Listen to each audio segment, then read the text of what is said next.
Assalamualaikum, perkenalkan nama saya Ani Handayani. Pada video kali ini, kami akan mempresentasikan mengenai perlindungan konsumen. Akan dilanjutkan oleh Kak Ginta, silakan. Assalamualaikum warahmatullahi wabarakatuh. Perkenalkan, nama saya Aginta Jirlin Sanggang. Saya dari Prodi Manajemen semester 3. Dan pada kesempatan kali ini saya akan mempresentasikan tentang kekuasaan konsumen. Pada kesempatan kali ini kita akan membahas tentang apakah itu perlindungan konsumen, dan kedua, apa yang menjadi permasalahan, dan yang ketiga, dasar hukum dalam perlindungan konsumen. Pendahuluan, di Indonesia saat ini perlindungan konsumen mendapat perhatian yang cukup baik karena menyangkut aturan untuk menciptakan kesejahteraan. Dengan adanya keseimbangan antara pelaku usaha dan konsumen dapat menciptakan rakyat yang sejahtera dan makmur. Negeri-negeri yang sekarang ini disebut sebagai negara maju telah menempuh pembangunannya. Masalah perlindungan konsumen semakin gencar dibicarakan. Permasalahan ini tidak akan pernah habis dan akan selalu menjadi bahan perbincangan di masyarakat. Selama masih banyak konsumen yang dirugikan, masalahnya tidak akan pernah tuntas. Oleh karena itu, masalah perlindungan konsumen perlu diperhatikan. Latar belakang, perlindungan konsumen di Indonesia mendapat perhatian yang cukup besar untuk menciptakan kesejahteraan dengan menyeimbangkan kepentingan pelaku usaha dan konsumen. Negara-negara maju telah melewati tahapan pembangunan yang menekankan kesejahteraan masyarakat. Isu perlindungan konsumen semakin penting di era globalisasi di mana banyak produk dan jasa dari masuk keluar Indonesia. Konsumen rentan terhadap eksploitasi oleh pelaku usaha yang tidak bertanggung jawab. Kurangnya kesadaran konsumen dan pengawasan terhadap kualitas produk yang seringkali merugikan mereka. Oleh karena itu, regulasi perlu dilakukan agar hak konsumen terlindungi dan pelaku usaha bertanggung jawab. Undang-Undang Nomor 8 Tahun 1999 tentang Perlindungan Konsumen bertujuan melindungi konsumen dan memberikan dasar hukum bagi pengawasan terhadap pelaku usaha. Mari kita bahas bersama bagaimana perlindungan konsumen diterapkan, hak dan kewajiban konsumen, serta prinsip dan tujuan perlindungan konsumen. Oke, apakah itu konsumen? Pengertian konsumen menurut UU Perlindungan Konsumen Nomor 8 Tahun 1999 tentang perlindungan konsumen sesungguhnya dapat terbagi dalam 3 bagian, terdiri atas konsumen dalam arti umum, yaitu pemakai, pengguna, dan atau pemanfaat barang dan atau jasa dengan tujuan tertentu.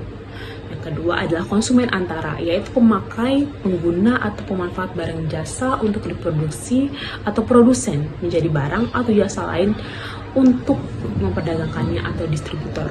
Dengan tujuan komersial, konsumen antara ini sama dengan pelaku usaha. Apa sih contohnya konsumen antara ini? Contohnya itu perusahaan otomotif. Perusahaan otomotif membeli atau baja, kaca, komponen lainnya untuk merakit mobil untuk dijual kembali ke konsumen. Yang kedua itu ada restoran. Restoran membeli bahan baku seperti daging, sayuran, bumbu-bumbu untuk diolah dan menjadi makanan dan dijual ke pelanggan. Nah, yang ketiga yaitu konsumen akhir, yaitu pemakai, pengguna, atau pemanfaat barang dan jasa konsumen untuk memenuhi kebutuhan diri sendiri, keluarga, rumah tangganya, atau tidak untuk diperjualbelikan. Di era modern, transaksi antara konsumen dan pelaku usaha semakin kompleks. Berbagai produk dan jasa membanjiri pasar, baik dari ataupun dari luar negeri, menawarkan banyak pilihan bagi konsumen. Namun di balik kemudahan ini muncul tantangan baru seperti praktik bisnis yang tidak jujur, produk yang tidak aman, serta informasi yang menyesatkan. Perlindungan konsumen menjadi hal penting untuk memastikan hak konsumen telah terlindungi dari praktik yang merugikan. Pemerintah Indonesia telah mengatur perlindungan ini dalam berbagai regulasi, khususnya Undang-Undang Nomor 8 Tahun 1999 tentang Perlindungan Konsumen atau UU-PK. Undang-undang ini bertujuan untuk memberikan jaminan kepada konsumen agar mendapatkan produk yang aman, berkualitas, dan sesuai dengan hak-haknya. Apakah perlindungan konsumen itu? Perlindungan konsumen adalah segala upaya yang menjamin adanya kepastian hukum untuk memberikan perlindungan kepada konsumen-konsumen. Kepastian hukum untuk melindungi hak-hak konsumen yang diperkuat melalui undang-undang khusus, memberikan harapan agar pelaku usaha tidak lagi sewenang-wenangnya yang selalu merugikan konsumen. Dengan adanya UU Perlindungan Konsumen beserta perangkat hukum lainnya, konsumen memiliki hak dan posisi yang berimbang, dan mereka pun bisa menggugat atau menuntut jika terjadi hak-hak yang telah dirugikan atau dilanggar oleh pelaku usaha. Secara umum, tujuan perlindungan konsumen adalah untuk menyeimbangkan secara hubungan antara konsumen dan pelaku usaha, sehingga tidak ada pihak yang dirugikan dalam satu transaksi. Dasar hukum perlindungan konsumen. Perlindungan konsumen di Indonesia didukung oleh berbagai peraturan perundang-undangan, antara lain Undang-Undang Dasar 1945, A. Pasal 27 ayat 2, setiap warga negara berhak atas pekerjaan dan penghidupan yang layak. B. Pasal 33 ayat 4, perlindungan nasional diselenggarakan berdasarkan prinsip demokrasi, ekonomi, dan keadilan. Yang kedua, Undang-Undang Nomor 8 Tahun 1999 tentang Perlindungan Konsumen atau UPK merupakan peraturan utama yang mengatur hak dan kewajiban konsumen serta pelaku usaha. Undang Nomor 3, Undang-Undang Nomor 5 Tahun 1999 tentang larangan praktik monopoli dan persaingan usaha tidak sehat, mencegah praktik monopoli yang dapat merugikan konsumen. Yang keempat, Undang-Undang Nomor 30 Tahun 1999 tentang arbitrase dan alternatif penyelesaian sengketa memberikan mekanisme penyelesaian sengketa antara konsumen dan pelaku usaha di luar pengadilan. 5. Peraturan Pemerintah Nomor 58 Tahun 2001 tentang pembinaan dan pengawasan perlindungan konsumen, mengatur tentang pembinaan dan pengawasan terhadap UPK. Selain itu, berbagai peraturan teknis juga dibuat untuk melindungi konsumen, seperti standar keamanan produk, ketentuan perdagangan elektronik, dan regulasi terkait sektor tertentu, misalnya makanan dan obat-obatan. Oke, selanjutnya akan dilanjutkan oleh rekan saya. Sebagai seorang konsumen dan selaku pelaku usaha, memiliki hak dan kewajiban sebagai berikut.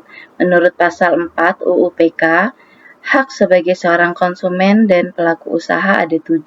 Yang pertama adalah hak atas kenyamanan, keamanan, keselamatan saat mengkonsumsi barang atau jasa. Yang kedua, hak untuk memilih barang atau jasa serta memperoleh barang sesuai dengan nilai tukar dan kondisi yang dijanjikan. Yang ketiga, hak atas informasi yang benar, jelas, dan jujur mengenai kondisi barang atau jasa.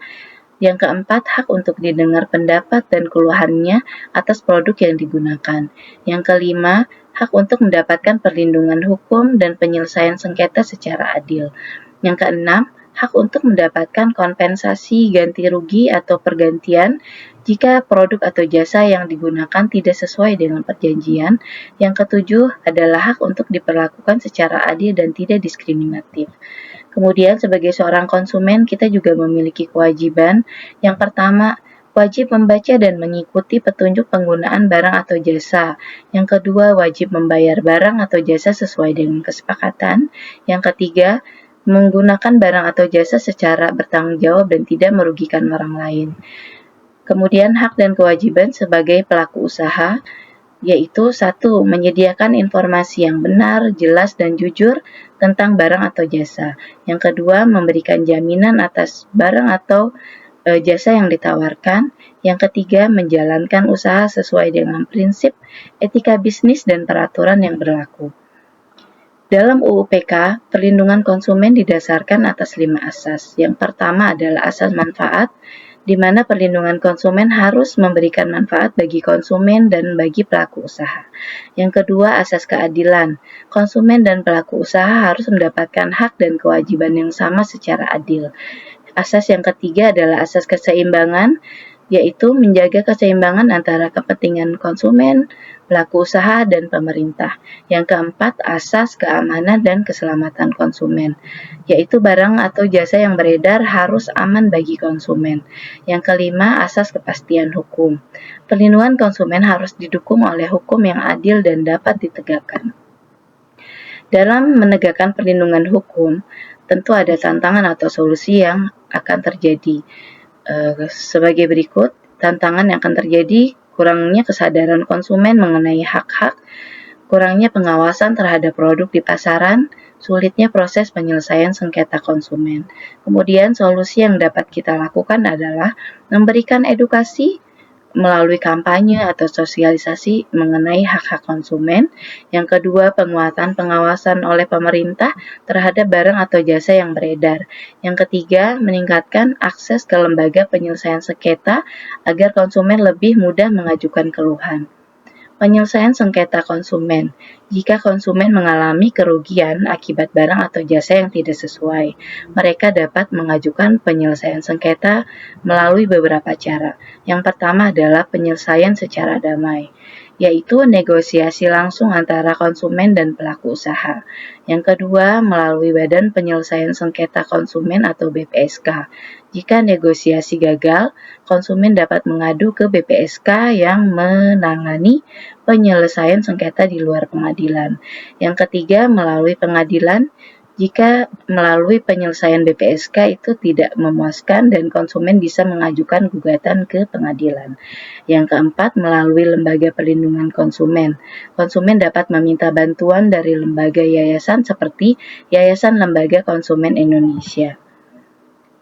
Kemudian, kesimpulan dari materi yang kami sampaikan adalah perlindungan konsumen merupakan aspek penting dalam ekonomi yang adil dan berkelanjutan.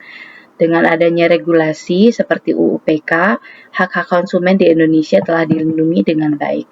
Namun, tantangan dalam penerapannya masih ada kondisi atau kendala yang pasti akan terjadi sehingga diperlukan kerjasama yang baik antara pemerintah, pelaku usaha, dan masyarakat untuk menciptakan lingkungan perdagangan yang aman, jujur, dan bertanggung jawab.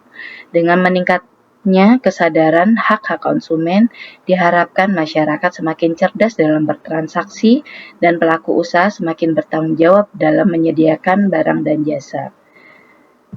Sekian presentasi materi perlindungan konsumen dari kami. Mohon maaf jika terdapat kekeliruan atau kesalahan dalam penyampaian materi, dan terima kasih kepada Bapak Dosen Agung Tri Putranto yang sudah memberikan kesempatan untuk kami dapat menyampaikan materi perlindungan konsumen ini. Satu kata atau satu kalimat sebelum kita tutup, jadilah konsumen yang cerdas bersama produsen yang bijak. Terima kasih. Assalamualaikum warahmatullahi wabarakatuh.